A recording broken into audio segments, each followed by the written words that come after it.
ಆಯ್ತು ಅವರು ಡೈರೆಕ್ಟ್ ಮಾಡಿದ್ರಲ್ಲ ರೀ, ಅವ್ರು ನಮ್ಮ ಜೊತೆ ಚರ್ಚೆ ಮಾಡಿದ್ದಾರೆ. ಆಲ್ಟರ್ನೇಟಿವ್ ಆಗಿ ಅವ್ರಿಗೆ ವ್ಯವಸ್ಥೆ ಮಾಡಿ ಅಂತ ಹೇಳಿದ್ರು ಅಷ್ಟೇ. ನಮಗೆ ಡೈರೆಕ್ಷನ್ ಕೊಟ್ಟಿಲ್ಲ ಅಥವಾ ಅವರು ಹಿಂಗೆ ಮಾಡಬೇಕು ಅಂತ ಹೇಳಿಲ್ಲ. ನಮಗೆ ಈ ಥರ ಆಗಿದೆ ನೋಡಿ ಅಂತ ಸಿಎಂ ಮಾತು ಕೊಟ್ಟು ಬಂದಿದ್ರು, ಆಲ್ಟರ್ನೇಟ್ ಮಾಡ್ತೀನಿ ಅಂತ ಅಷ್ಟೇ ಮಾಡಿದ್ದಾರೆ.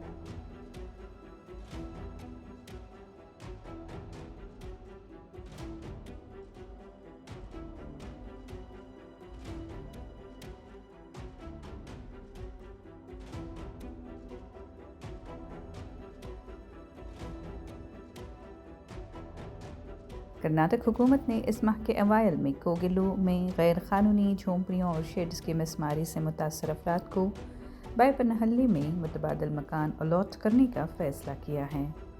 कर्नाटक के वज़ीर आला सिद्धरामैया ने कहा कि इंसानी बुनियादों पर कोगिलू से सिर्फ 7 किलोमीटर के दायरे में मुतासर अफराद को मुतबादल मकान फराहम किए जाएंगे। ये मकान बायपनहल्ली में वाक़ एक कसीर मंजिला रिहायशी कॉम्प्लेक्स में मुस्तहिक़ीन की तस्दीक़ के बाद अलॉट किए जाएंगे। उन्होंने बताया कि 20 दिसंबर को सरकारी ज़मीन पर क़ायम तकरीबन 167 गैर क़ानूनी झोंपड़ियों और शेड्स को मिसमार कर दिया गया था। वज़ीर आला के मुताबिक मिसमारी से कबल नोटिस जारी किए गए थे, लेकिन मकीनों ने ज़मीन खाली नहीं की।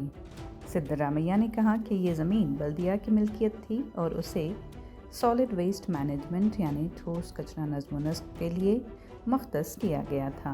उन्होंने मज़ीद कहा कि महकमा रेवेन्यू और बल्दियाती इदारों के इल्म के बग़ैर इस तरह के गैर कानूनी तजावुज़ात मुमकिन नहीं थे। इसके ज़िम्मेदार अहलकारों के ख़िलाफ़ सख्त कार्रवाई की वार्निंग दी है।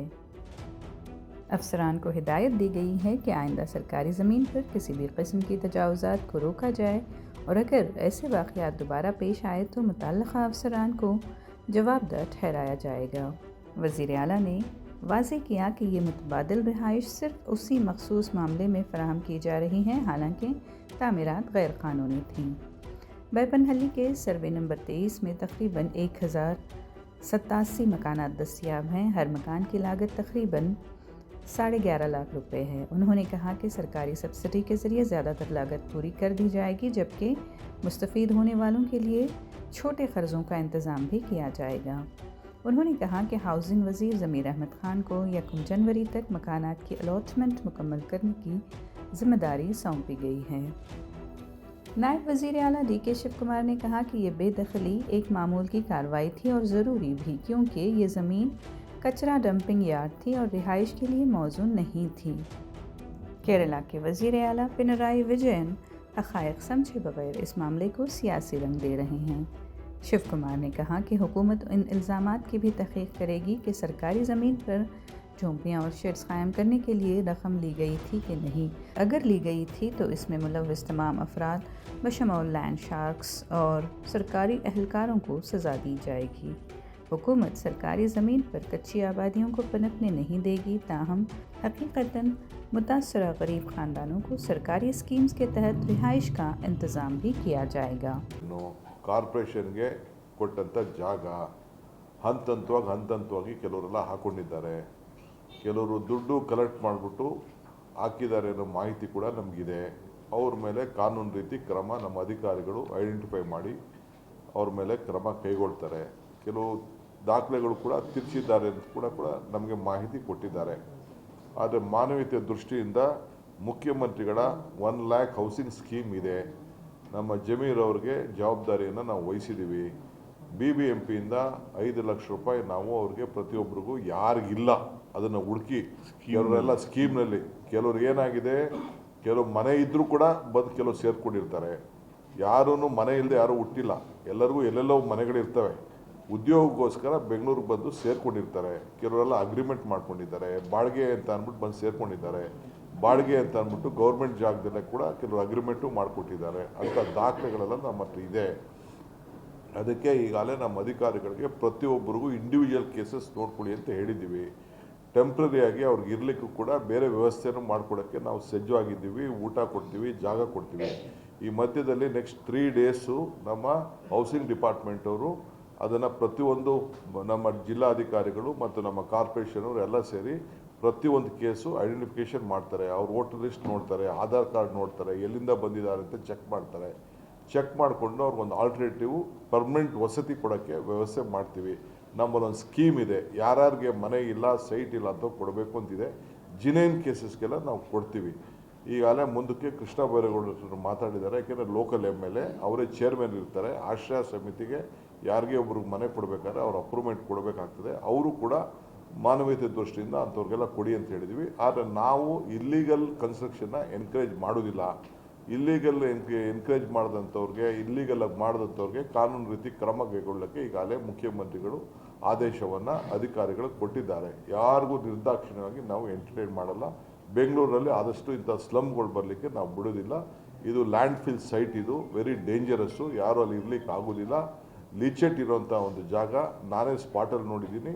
200 ಅಡಿ ಒಳಗಡೆ ಇನ್ನೂ ನೀರಿದೆ, ಪಕ್ಕದಲ್ಲೂ ನೀರಿದೆ. 15 ಎಕರೆನ ಈಗಾಗಲೇ ಸರ್ಕಾರದವರು ನಮ್ಮ ರೆವಿನ್ಯೂ ಡಿಪಾರ್ಟ್ಮೆಂಟವರು ಕಾರ್ಪೊರೇಷನ್ಗೆ ಅದನ್ನು ಸಾಲಿಡ್ ವೇಸ್ಟ್ ಮ್ಯಾನೇಜ್ಮೆಂಟ್ ವಿಚಾರಕ್ಕೆ ಕೊಟ್ಟಂಥ ಜಾಗ ಇದು. ಆದ್ದರಿಂದ ಅಲ್ಲಿ ನೋಡಿ ಸುತ್ತಮುತ್ತಲು ಪರಿಸರವನ್ನು ಕಾಪಾಡಲಿಕ್ಕೋಸ್ಕರ ವ್ಯವಸ್ಥೆಯನ್ನು ಮಾಡಿದ್ದೀವಿ. ಬಟ್ ಇವತ್ತು ನಾವು ಬೇರೆಯವ್ರಿಗೆ ನಾವು ರಾಜಕಾರಣ ಮಾಡಲಿಕ್ಕೆ ಅವಕಾಶ ಕೊಡೋದಿಲ್ಲ. ನಾವು ನಮಗೆ ನಮ್ಮ ವರಿಷ್ಠ ನಾಯಕರು ಈ ರೀತಿ ಬರ್ತಾ ಇದೆ ನೋಡಿ ಅಂತೇಳಿ ನಮಗೆ ಸ್ವಲ್ಪ ಸಲಹೆಗಳನ್ನು ಕೊಟ್ಟಿದ್ದಾರೆ. ನೋಡಿ ಇದನ್ನು ರಾಜಕಾರಣ ಮಾಡ್ತಾ ಇದ್ದಾರೆ ಅಂತ. ಅದಕ್ಕೆ ಮುಖ್ಯಮಂತ್ರಿಗಳು ಇದ್ರ ಗಮನ ಹರಿಸಿ ಮುಂದಕ್ಕೆ ಇದನ್ನು ಯಾವ ರೀತಿ ಬರಬಾರ್ದು ಅನ್ನೋ ದೃಷ್ಟಿಯಿಂದ, ಮಾನವೀಯತೆ ದೃಷ್ಟಿಯಿಂದ ಅವ್ರಿಗೆಲ್ಲ ಒಳ್ಳೆ ಮನೆಗಳನ್ನು ಕೊಡಬೇಕು, ಯಾರಿಗಿಲ್ಲ ಅಂಥವ್ರು ಮಾತ್ರ ಕೊಡಬೇಕು ಅಂತ ತೀರ್ಮಾನ ಮಾಡಿದ್ದಾರೆ. ಸೊ ಅವ್ರಿಗೆ ಮಿಕ್ಕಿದವ್ರಿಗೆ ಸರ್ಕಾರದಿಂದ ನಾವು ಕೆಲವು ಸಬ್ಸಿಡಿಗಳು ಕೂಡ ಇದೆ. 1.5 ಲಕ್ಷ ಕೊಡೋದಿದೆ ಸರ್. ಅವರು ಕೂಡ 1-2 ಲಕ್ಷ 1 ಲಕ್ಷ ಅಷ್ಟು ಅವರು ಕಟ್ಟಬೇಕಾಗ್ತದೆ. ಅಂಥದ್ದಕ್ಕೆ ಜಮೀರವರು ಅವ್ರಿಗೆ ಸಾಲ ಕೊಡಿಸುವಂಥ ವ್ಯವಸ್ಥೆಯನ್ನು ಮಾಡ್ತಾರೆ. ಇದು ನಮ್ಮ ಸರ್ಕಾರದ ಸದ್ಯಕ್ಕೆ ಪ್ಲಾನ್. ಇಲ್ಲಿಗೆ ನಾವು ನಿಲ್ಲಿಸ್ತೀವಿ. ಬಟ್ ಆಫೀಸರ್ಸ್ಗೆ ನಮ್ಮ BNTP ಆಫೀಸರ್ಸು ಇದ್ದಾರೆ, ನಮ್ಮ ಕಾರ್ಪೊರೇಷನ್ ಆಫೀಸರ್ಸ್ ಇದ್ದಾರೆ, ರೆವಿನ್ಯೂ ಆಫೀಸರ್ಸ್ ಎಲ್ಲರೂ ಕೂಡ ಇಂಥ ಕಡೆ ಎಲ್ಲೆಲ್ಲಿ ಸರ್ಕಾರಿ ಜಾಗ ಇದೆ ಇನ್ನು ಮುಂದಕ್ಕೆ ನಾವೆಲ್ಲ ಐಡೆಂಟಿಫೈ ಮಾಡಿ ಇದಕ್ಕೆ ನಮ್ಮ ಸರ್ಕಾರಿ ಆಸ್ತಿಗಳನ್ನು ರಕ್ಷಣೆ ಮಾಡಲಿಕ್ಕೆ ನಾವು ಕ್ರಮವನ್ನು ಕೈಗೊಳ್ತೀವಿ. ಇದು ಸರ್ಕಾರದ ತೀರ್ಮಾನ. No, that is a different case.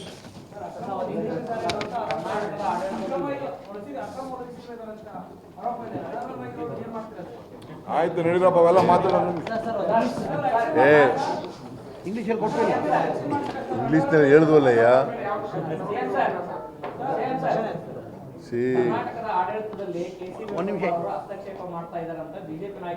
ನೋಡಯ್ಯ, ಈಸ್ ಅವರ್ ಲೀಡರ್. ಒಂದು ನಿಮಿಷ ಇರಿ sir. Is our leader, he is our general secretary. He has all rights to advise us. If anything is wrong, things come in the national arena, he is a duty. If we are doing anything, if he feels that he has every right to advise us. There is nothing wrong in advising a political party. It is a national party. We look at a national perspective. For humanitarian ground, for the poor people, we are there to help the people. They have guided us in various aspects. Today also they will guide. Tomorrow also they will guide. There is nothing there. They are not interfering in our administration. ಆಯ್ತು ಬೇಡಪ್ಪ, ಈಗ English ಅಂತ ತಗೊಂಡು ಸಾಕ್ತಾರೆ ಹೇಳಿದ್ದಾರೆ.